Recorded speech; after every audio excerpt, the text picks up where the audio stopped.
10:17. So because I like to keep going, I just went ahead and started the next one. 10:17.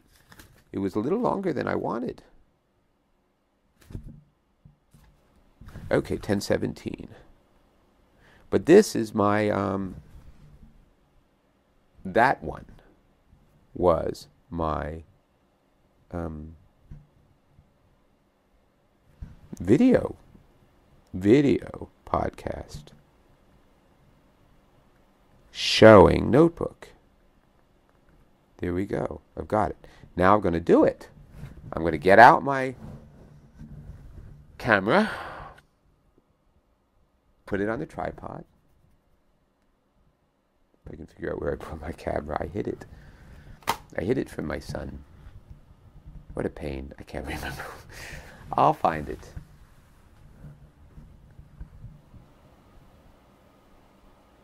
Let me think if I could remember where I hid it. I didn't hide it so that nobody could possibly find it. I hid it. I just put it in a place different from what he expected. He expected it in this cubby. Now I put it in a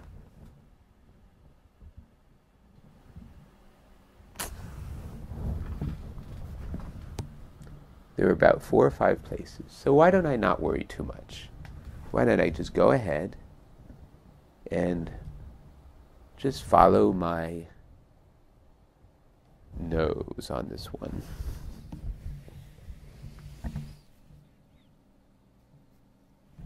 It would have been a place that's safe, that I wouldn't have accidentally smashed it into something or put something on it.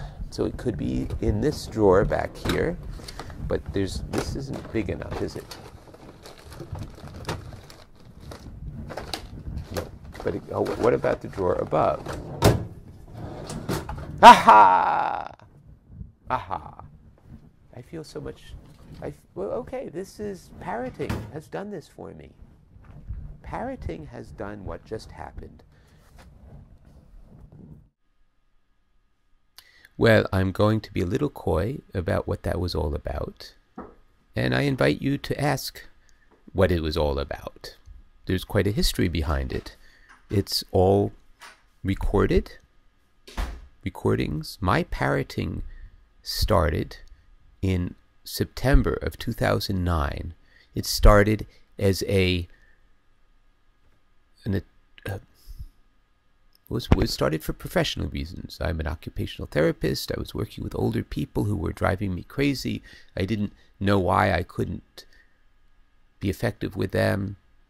I later learned that the typical patients that I had were real losers. I mean, they were people who had retired long ago, long before their current ailments. And that's part of why they had these ailments.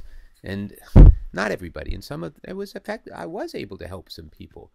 But a lot of the people I had, but anyway, I wanted to understand not what was going on with them, but what was going on with me. And it made me decide to change populations. I now work with severely disabled children who, for the most part, can't even talk. And I love working with them. They do a lot for me. I mean, unfortunately, they do a lot for me in this kind of negative way, and that, I mean, negative for them, but it's positive for me. I'm reminded on a daily basis just what a miracle, just what magic there is in just getting up in the morning. I had a whole eternity before I was born to experience the other thing, and I expect to have a whole eternity after I die to experience the lack of life. But I'm alive right now. And every moment is a moment which I either engage with my whole self, or I sort of block off a little bit and say, oh, well, this is a moment to just get by and get through. And I work hard these days. I say, there are only so many moments that I got left. No time for regrets about wasted moments in the past or stupid things that I've done, and I've done lots. Life is for living every single moment. And parroting has helped me on very specific things. And the thing that you just heard a little bit about has to do with finding things, which I used to have a great deal of difficulty with. Because, well, fundamentally, I would take the voice in me would say, "What stupid thing did you do with that, Marcel?" And basically, through parroting, through hearing myself say that, and then saying, "Wait a minute, I know that most of what's done by our brains actually has some intelligence, whether we're conscious of it or not." So I basically changed it to a form of, well, what intelligent thing might I have done?